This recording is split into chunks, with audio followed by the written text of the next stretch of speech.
déclenchement intempestif. Ça, c'était pas prévu. C'est pas grave, on va lancer la vidéo quand même. Je vais juste faire attention. Et un labo, et il a raison, m'a signalé que le néon duo brillait dans le matos quand je le montrais, que c'était pas pratique du tout. Merci. Vous pouvez tous remercier aussi Seriacosis qui s'est penché sur le diff central du Minimax. Puisqu'on pensait au départ pouvoir installer tout simplement le diff central du haut sous Stampede, mais la couronne est en 46 ou 47 et les autres sont en 54. Et comme c'est une couronne acier, elle n'existe qu'en 54. Et pour le Minimax, ils ont fait une couronne plastique de 47. Ils n'ont pas pris le vieux diff, ils ont pris le diff du os, mais par contre, ils ont mis une nouvelle couronne dessus. Et le diff option est dans les 40-45 euros, alors c'est moins cher que les deux autres, mais quand même, tu vois, le prix de la voiture, hein, c'est un peu. Voilà. Bref, ce qui nous intéresse ce soir, les gars, normalement, on est. Ah non, mais non, c'est pas le haut bas haut. Mani, c'est ça en fait.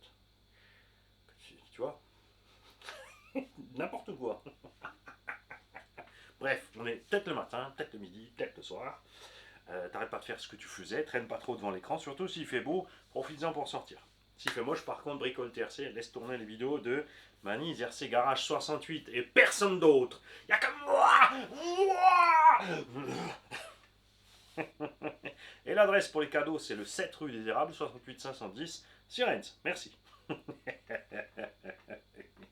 Je recherche de la viande séchée en ce moment. Pour ceux qui ont des idées. Alors, j'ai ici le PR SC 201, pas 210. Fini. On a monté le kit ensemble. Alors, soit cette vidéo sort avant et ensuite vous verrez au fur et à mesure les étapes du montage kit, soit c'est tout à la fin des montages kit. Ça dépendra du timing, de mon envie, etc. etc., etc. D'accord ? Le kit se monte super bien. La notice est très claire sur la plupart des points. Il y a des points tout d'un coup en plein milieu. Hein, ceux qui vont suivre ou ont suivi bien sûr le montage auront déjà toutes ces infos, mais pas tout le monde a le temps de regarder toutes les vidéos de montage, tout le monde n'a pas envie, c'est clair. Je vais te laisser ça là, hop là. Et je vais m'approcher de la caméra pour te montrer ce dont je parle. Nous avons des pages avec déjà la notice bien faite, plastifiée, tranquille, avec des grands morceaux pour faire les trucs. Vraiment, ils ont pris la moitié de la feuille juste pour monter les deux rails, ils ont pris la moitié de la feuille pour monter 3 vis dans la direction, et 2 vis et une rotule, et ils ont fait une demi-page à part juste pour les 2 dernières rotules. Ok ? Une demi-page pour monter la biellette et le cerveau, une demi-page pour le cerveau sur le truc, une demi pour le cerveau sur le châssis. Tu vois, et là tu te dis ça va continuer comme ça, et c'est super clair et limpide. Ok ? Ils ont même séparé la gauche et la droite, et ensuite ils ont fait un truc à part juste pour fixer un axe et une vis. Et là en plein milieu, ils ont oublié qu'ils voulaient faire une tourelle avec un support carreau et un pare-choc SC. Donc tu te retrouves avec une purée sur un quart de page, pas très clair. Ici on te met 2 écrous M3. Il faut une pince pour les tenir ici. Et le truc c'est que le plastique se filtre, c'est-à-dire que la vis va se serrer dans le plastique. Et ensuite ton écrou tu le mets comment? Tu vas t'amuser avec une clé à le tourner comme ça? Non, alors moi je l'ai fait prendre, j'ai reculé la vis à ras du plastique, j'ai pincé la vis et après j'ai serré. Ok, donc ça c'est un globi-boulga pas clair. Là on te fait juste 2 biellettes. Là on t'assemble par choc avec un petit ordre d'assemblage, 1, 2, 3. Hein, on te dit clairement fixer d'abord en bas, après ici et après là. Et on te montre le rendu final. Une page entière pour installer un pare-choc. C'est assez délirant. Ça continue comme ça. Ensuite, pour redonner, tout d'un coup, à un moment donné, je vais y arriver. T'inquiète, tu vas voir. Le diff aussi, c'est très clair. Hein. La boîte aussi. Enfin, la boîte, je n'ai pas regardé le plan quand je l'ai monté. C'est trop pipeau.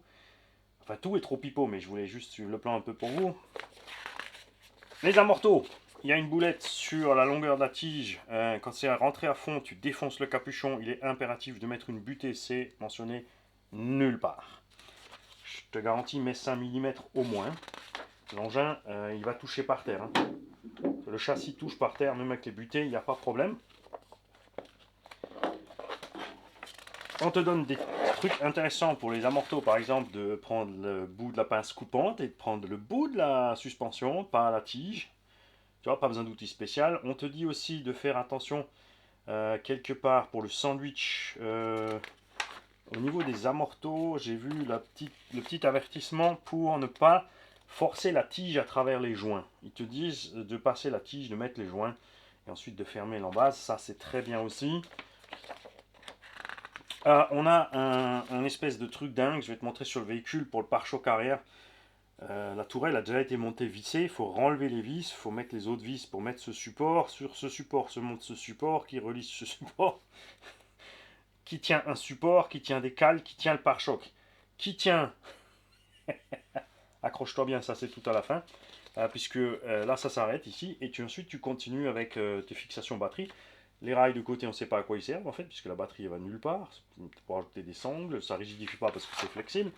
Et ensuite on reprend pour le pare-choc, si tu veux, tu mets des extensions pour fixer tes bavettes. Ok? Et c'est fini. Et au passage, ils t'ont oublié deux vis, pas très grave, tu vas tilter. Après, peut-être qu'un débutant, il va se faire avoir. C'est quand même un engin dédié pour débutants à un petit budget, hein, il est cool niveau prix. C'est que ces deux vis-là ne sont représentées à aucun moment. Il faut mettre ces deux vis, mais attention, elles sont au-dessus du moteur. Donc surtout, tu ne prends pas de vis trop longues. Il y a aussi, au départ, on est bien avec... il reste plein de vis du premier sachet, après il en reste de moins en moins. Et à un moment, dans un sachet, il en manque, qui sont dans le sachet précédent. Donc c'est bien parti. Mais à la fin, on sent que là, ils ont commencé ça avant l'apéro. Et après, il était 11h30, ils sont partis à l'apéro, ils sont revenus à 13h30, ils ont oublié de faire la sieste. Et ça a fini comme ça. Ce PRSC 201, tu peux acheter une coque de cox avec. Ça, c'est le kit spécial justement pour la cox. Il y a les stickers avec, il y a les roues qui sont avec. Ce qui n'est pas le cas chez les autres PR. Et malgré que tu aies les roues avec, cet engin, ce roller ne coûte que dans les 250 euros. C'est le prix aussi d'un Oba OSC 4x4. Mais le V2, je pense qu'il va être plutôt aux alentours des 300. Il va être quand même un peu plus cher. Mais chez PR, tu trouves aussi des engins dans ce goût-là en 4x4. Tu feras attention chez eux, il y a plusieurs versions. Ça, c'est la version basique où tu peux choisir lipo courte, lipo longue. Ensuite, ils font des châssis où tu seras obligé de prendre des lipo shorty et d'autres systèmes. D'accord? Moi, je ne suis pas fan. J'ai des stick packs en général 2S, 3S, 4S, 6S. Je peux faire du 2x2, je peux faire du 2x3, mais en gros, je suis toujours dans les mêmes dimensions. Sauf pour les gros bébés, là, j'ai des batteries, c'est des Mastars, c'est sûr. Perso, regarde ce que ça donne maintenant avec cette carreau Delta plastique de SC qui ressemble à un SC et pas un paquet de pommes chips écrasés de véhicules modernes. Regarde ça comme c'est beau. C'est type beaucoup plus classe, ça franchement. J'ai même envie de la percher assez haute comme ça parce que là, ça a de la gueule quoi. J'aime ça. Mais c'est pas ce qui est prévu et je vais pas vous le montrer tout de suite parce que j'ai de la découpe à faire. Faut ajuster. J'ai les roues spéciales qui vont avec, enfin, spéciales pour mon projet dans ma tête. Là, c'est pas facile hein, parce que j'ai pas tout seul maintenant. Et j'ai pas encore tout à fait fini, il faut souder l'Écosse. Mais hier soir, il était tard, je me suis dit, c'est pas le moment de souder. Il n'y a pas de boîte radio. Ça, c'est typique des engins circuit. J'ai installé ma petite boîte radio préférée. Alors, elle est pas. C'est pas. Une boîte radio, pour moi, ça n'a pas besoin d'être solide. Il faut juste que ça tienne le récepteur et qu'on puisse se fixer facilement. Donc, ce que j'aime bien, c'est ces copies Remo Hobby des boîtes Traxxas qui coûtent. C'est pas étanche non plus comme la boîte d'origine Traxxas, mais elles coûtent 2-3 euros ces boîtes. Il y a deux trous au fond pour les fixer, selon le cas, quelque part ou sur une platine. Là, j'ai mis du velcro en dessous, plus un petit rilsan, comme d'habitude, la ceinture de sécu pour être sûr que ça aille nulle part partant du velcro. Parce que moi, j'aime pas trop que mes câbles y traînent. Le switch on-off, bien sûr, avec le Vario Bibing, on sait toujours pas quoi en faire, avec la longueur et la taille qu'il fait. J'aimerais bien ne pas en avoir de bouton on-off et d'avoir une prog directe avec la gâchette. Tu mets en route avec gâchette à fond, ou à fond en avant ou en arrière, et puis voilà, tu fais ta prog de tes calibrations comme le fait XC Racing par exemple. Mais bon, il y en a, ils sont accros au bouton. Je peux comprendre, mais pas dans le domaine de l'RC.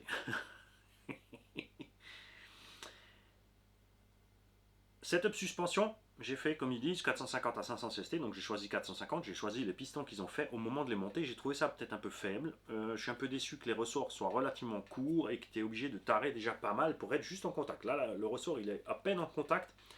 Bien sûr tu vas me dire oui ça te permet, c'est vrai pour circuit, de rabaisser facilement le véhicule, tu desserres ta molette et ce qui va se passer, le véhicule va descendre. Par contre, il va falloir que tu brides le déboîtement max.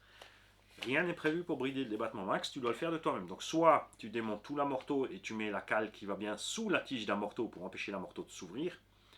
Ce que j'aime pas ce genre de système, toujours, quand tu n'as pas de butée mécanique de butée de suspension, c'est que ça va se produire sur l'amorto. Si tu brides ton amorto en débattement, quand tu vas te retourner en SC, c'est moins le cas parce que tu as la coque qui protège quand même pas mal.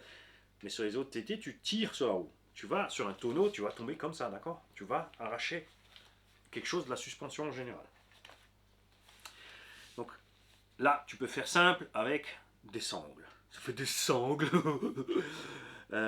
Tu peux commencer avec des rilsans pour pas te prendre la tête, pour faire facile. Tu les mets à un point fixe de la tourelle, tu les mets bien sûr sur le triangle et tu poses ta voiture, tu les serres à ras, comme ça quand ça monte, les rilsans vont empêcher la morteau de sortir. Ça reste un peu flex, en tension quand il y a quelque chose, donc c'est pas plus mal. Après tu peux le faire en tissu, ce que tu as envie, hein. Il existe des sangles toutes prêtes pour les crawlers, par exemple tu trouves la bonne longueur pour ton SC, ça ira très bien. Il n'y aura pas de souci. C'est sûr. Cerveau, donc tu as la place. Moi j'ai pris un cerveau low profile, mais en fait il n'y a pas besoin. Tu as la place de mettre un gros cerveau, tu peux le reculer et l'avancer selon besoin. D'office, ils te disent de le mettre en arrière, mais tu peux encore l'avancer. Mais après, oui, il faut avoir le bon palonnier de cerveau, le bon bins, tout ça c'est chaud. Je pense que le palonnier de cerveau aussi est très très court et il a un peu de déport. Alors si tu mets un truc standard, il faudra juste couper ce qui dépasse. Là, j'ai laissé l'origine en plastique pour l'instant, puisque cette machine n'a pas de sauve-cerveau. Et pour mettre un sauve-cerveau directement sur le cerveau, ça doit être possible, sans problème. On trouve des trucs génériques, donc pour l'instant, on va essayer comme ça. Je vais laisser le palonnier plastique, comme ça, si ça pète, ça me fera pas mal, ça sera juste un palonnier, et à ce moment-là, on se penchera sur installer un sauve-cerveau. Parce qu'on se dit, c'est quand même léger, ça va aller. Le truc, c'est que fini, ce machin fait quand même 2,3 kg. Ok. Donc pour la direction, il y aura quand même un peu de stress. Surtout quand tu es sur un circuit moquette. C'est pourquoi j'aime bien les engins avec le moteur devant l'essieu. À ce sujet, tu as une option qui n'est pas livrée pour passer le moteur en porte-à-faux si tu veux. Et donc ce setup suspension, pour revenir dessus, moi j'aime bien, tu vois, le linéaire, moi ça m'emmerde, alors j'en fais pas. Tu es en train de parler à un gars qui regarde des séries dans le désordre, des épisodes et des saisons, sur plusieurs séries différentes, sans perdre le fil, parce que c'est trop facile à comprendre. Donc je me complique un peu la vie, parce que sinon ça me saoule. La suspension d'origine que je trouvais peut-être un peu avant d'avoir tout installé, je me suis dit elle est peut-être un peu limite, on verra ça en roulant. Et bien ça va être exactement comme j'aime. Donc garde-sol statique, alors moi j'ai mis, il te livre des chapes courtes et des longues pour les suspensions. Moi j'ai mis les longues, parce que vous savez que j'aime bien un max de débattement de suspension. Oui, je vais sur le circuit moquette, j'ai pas forcément besoin, mais j'aime ça, surtout sur les phases en l'air, quand les roues elles peuvent bien tomber loin et bien freiner le véhicule. Plus ta suspension est courte par rapport au moment où le châssis va taper, plus elle devra être dure pour encaisser le choc. Alors que quand tu as des amortos qui ont un débattement comme ça, et un ressort qui suit, tu as, je veux dire, si tu as une caisse qui a 1 cm de débattement et qui pèse 2 kg, il faudra un ressort assez balèze pour, sur ce petit centimètre, freiner le véhicule avant qu'il tape. Tu taperas quand même, hein, sans RC, on s'en fout que ça tape en fait. Et c'est un amorto comme ça, le véhicule pourra freiner doucement, même si la suspension est molle, son atterrissage jusqu'au bout, et là, il y aura déjà perdu suffisamment d'énergie cinétique pour ne pas s'écrabouiller comme un caca. L'avantage, c'est que ton véhicule sera plus souple à conduire. De l'autre sens, il sera très raide. À l'image du Losi DBXL, un 5ème, amorto très court par rapport au Losi 5, donc suspension très dure pour pas taper, ou les FG Marder et compagnie avec les vieux amortos pourris. Et ce machin-là, donc, on se retrouve avec les biellettes longues, avec une garde au sol statique sympathique pour un tout-terrain. Moi j'aime bien. On a facile 2-3 cm là-dessous. Avec la batterie dedans, hein, on a 3 cm devant et 3 derrière. Moi ça me plaît, ça me va très bien. Évidemment que la carreau peinte, ça se pèsera encore un tout petit peu. Mais maintenant ce qui me plaît beaucoup, c'est que, regarde, voilà, tu as tout ça de ce qu'on appelle débattement libre. Il y en a qui font des flancs, libre de quoi? Libre du poids du véhicule. Tu vois? Alors, ça peut être du débattement négatif, du débattement positif, de la pleine décompression, tu appelles ça comme tu veux.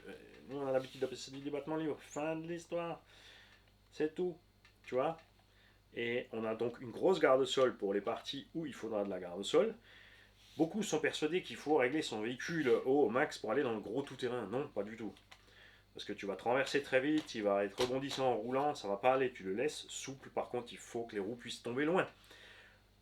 En deux roues motrices, particulièrement important, puisque à la moindre ornière, si ta suspension est butée courte, tu décroches. Si tu décroches, ta propulsion est là, tu perds l'arrière.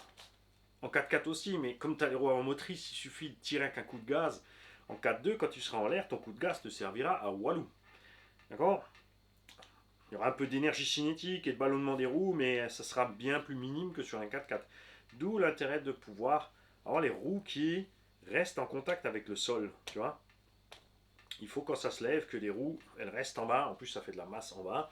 Les roues de SC étant un peu plus lourdes que des roues de buggy basiques, hein, on a quand même à peu près 200 grammes par roue, alors que les roues de buggy, non, qu'est-ce que tu dis 200 grammes? Qu'est-ce que j'avais pesé 120, 150? Bref, on est plus lourd qu'une roue de buggy 1.8 de compète. C'est clair. Donc, on a plein de points positifs, des mini négatifs sur la notice, c'est rien de grave, ça c'est un peu de boulot sur la notice. Après, c'est peut-être parce que ils avaient fait la base sur autre chose et après ils ont revu et ils ont adapté. Ok. Très drôle qu'on a la cale de train avant ici qui tient ça en plastoc. Bon, après, on a un gros patin plastique où l'axe est là-dedans aussi. Je pense que tout ça, bien sûr, existe en option, puisque les engins pour circuit, tu peux avoir ça en option. Tu peux avoir du poids pour mettre devant. La cale inférieure, tu peux l'avoir sur certains véhicules en laiton pour remonter la masse à l'avant. Ce genre de choses. Moi, j'ai mis ma boîte réception, ça va aussi. Tu peux mettre un cerveau plus gros, plus lourd, si tu veux gagner du poids devant, tout simplement. La lipo. On peut l'avancer, la reculer un petit peu, et les molettes dans le kit, dont je ne savais pas trop à quoi ça ressemble. Enfin, j'avais pas reconnu une molette dans l'histoire. Ça sert à ça, c'est que tu peux libérer ou pas ta lipo. Tu as des butées avec, si tu veux, courte ou devant ou derrière. Mais ça sert suffisamment fort, une 2S, regarde, pour ne plus que ça bouge. Ah, bouge pas. Il faut vraiment forcer donc la grosse gamelle qui ne devrait pas du tout arriver sur un circuit moquette, n'est-ce pas? On peut reculer la lipo aussi, comme tu viens de le voir, d'un paquet. Donc si tu veux, surtout si tu as une shorty. Si tu as une shorty, tu peux mettre le vario et la réception en bas, hein, c'est sûr. Tu fais comme tu as envie.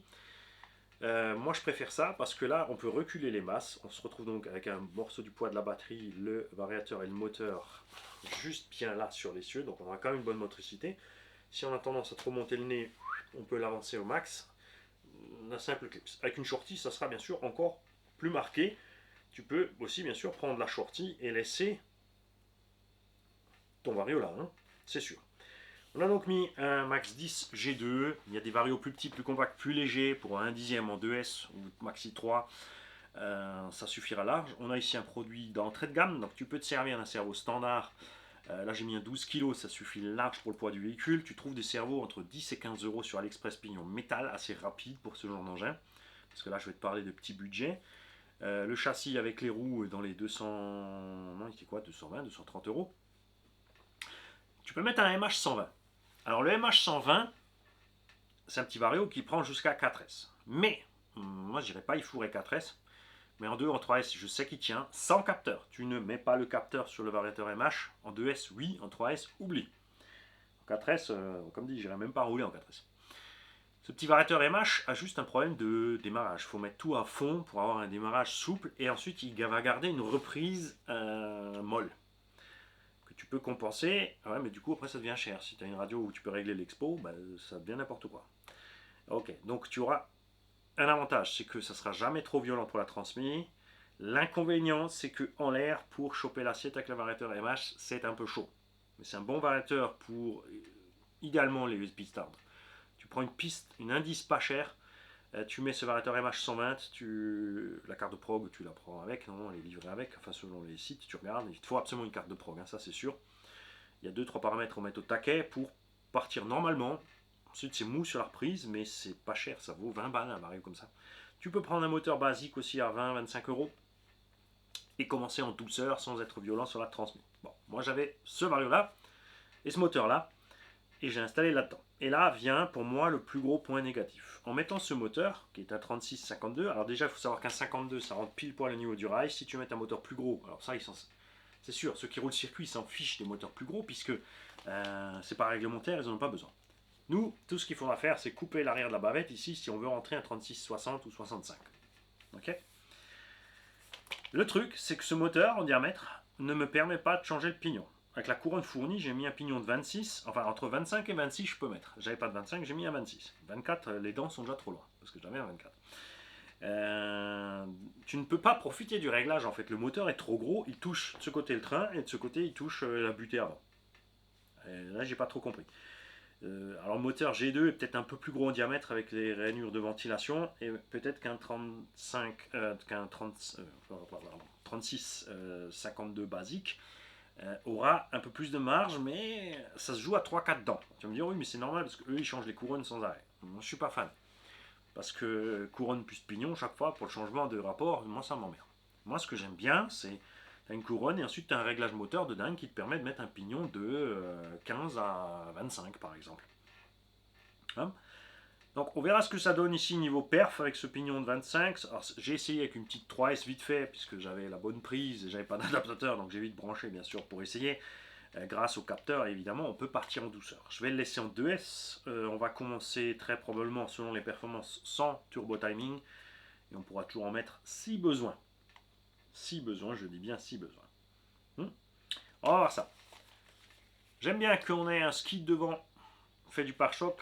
Il me manque la même chose à l'arrière. Après, on a vraiment une méga bonne garde-sol. Et si vraiment on reste sur la moquette, on ne devrait pas trop abîmer l'arrière.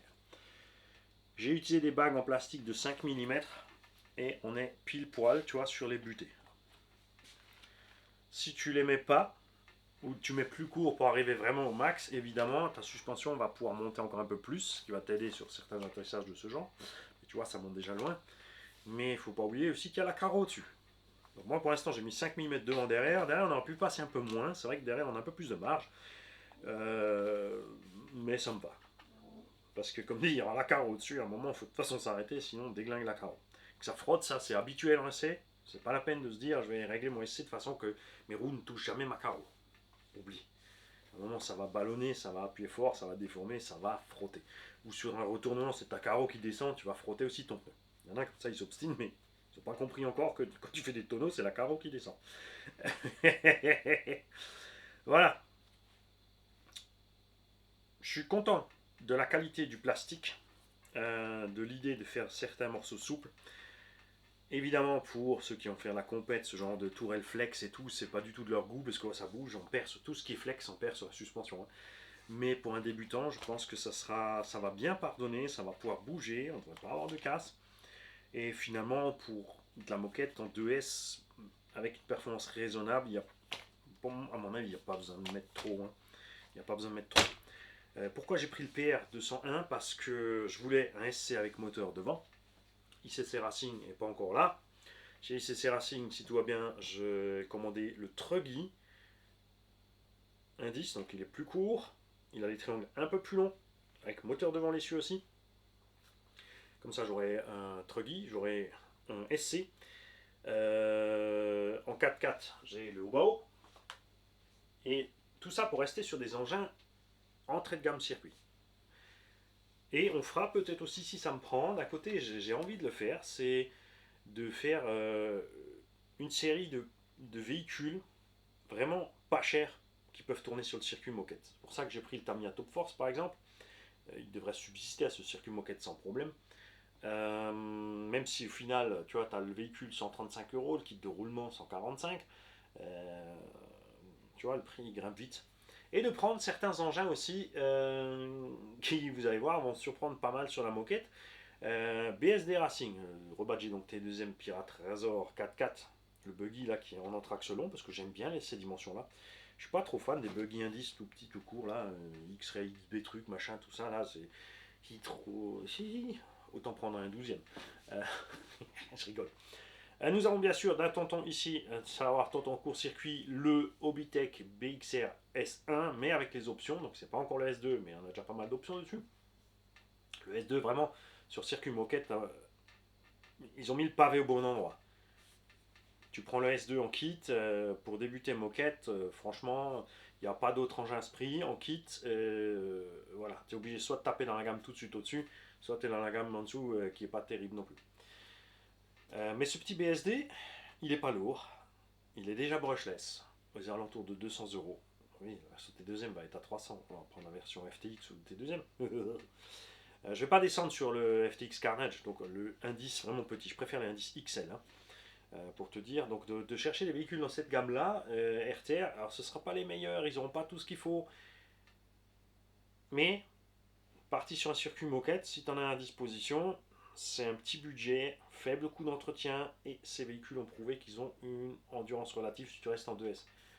Si tu vas 3S dans un champ avec ce genre d'engin, tu les rosses, mais en 2S. Sur un circuit, je pense honnêtement que ces petits engins-là feront pas mal et de quoi s'amuser vraiment sérieusement.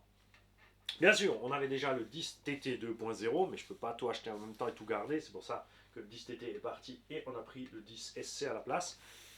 Sachant que je préfère les SC et l'Anthrax 325 mm. Comme dit, le TT est quand même relativement court. Niveau budget, le 10 TT 2.0 c'est génial. Donc, j'aimerais dans cette vidéo qu'on parle un peu dans les commentaires pour tous ceux qui ont l'habitude des circuits moquettes, de donner des conseils.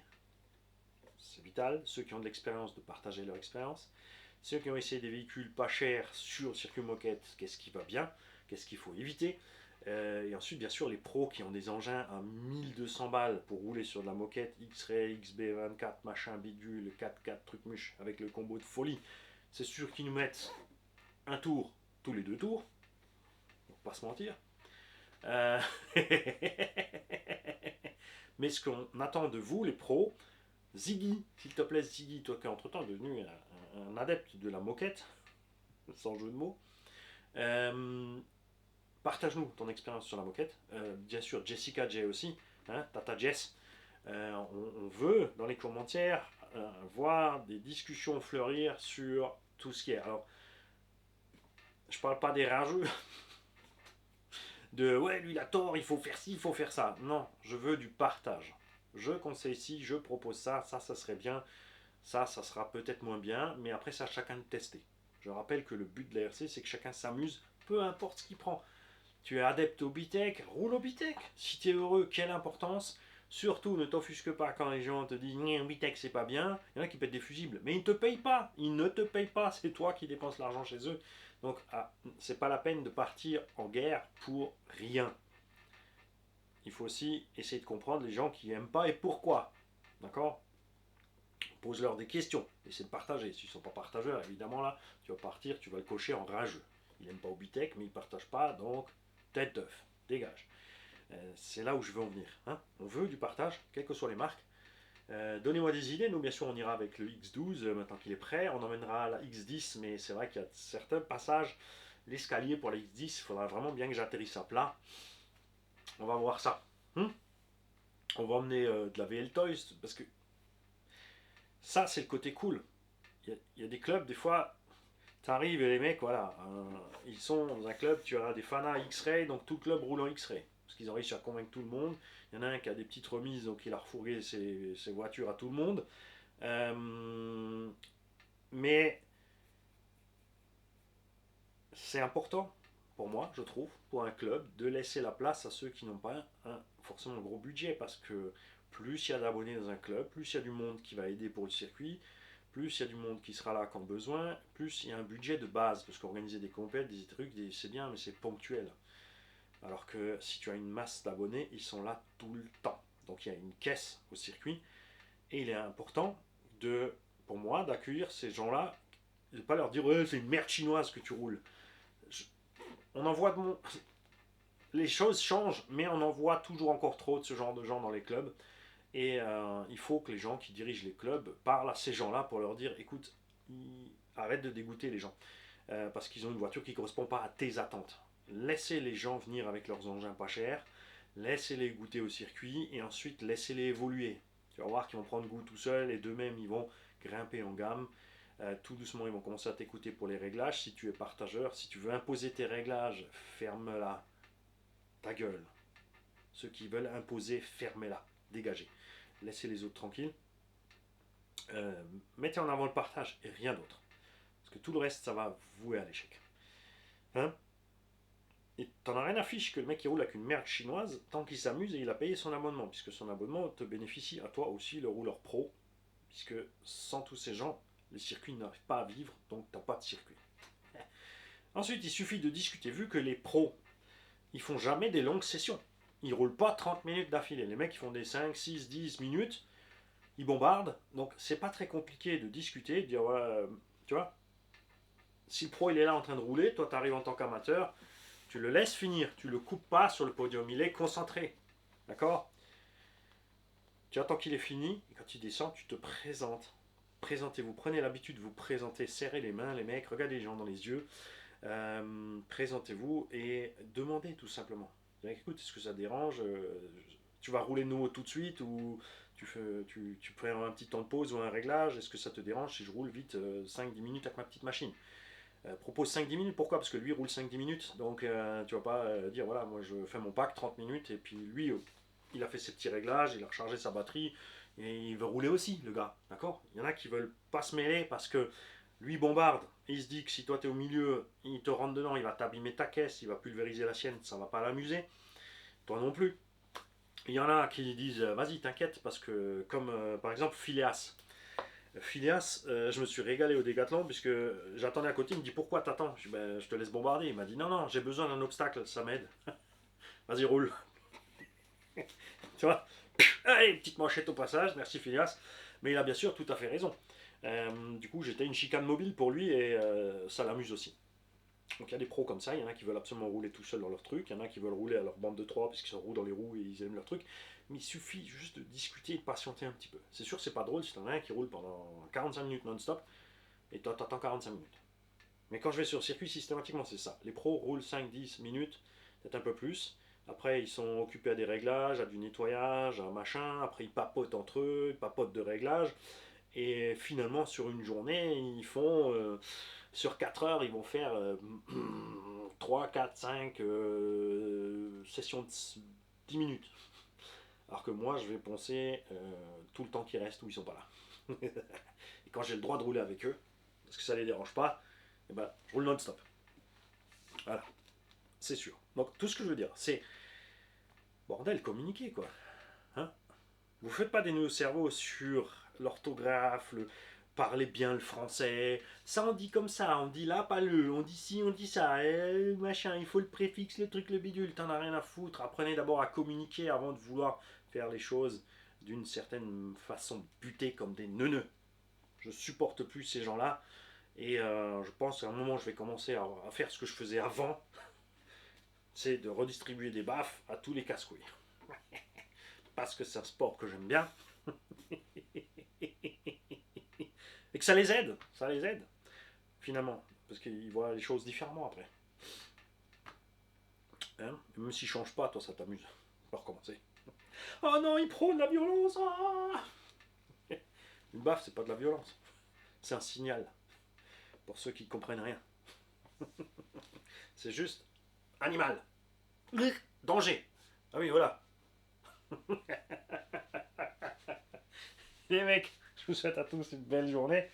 Moi, je suis pressé d'aller, bien sûr, avec Toby RC90, TOBBY-RC90 et Papy Claude au circuit Moquette du SAM 68 à Tagolsheim pour tester cette machine.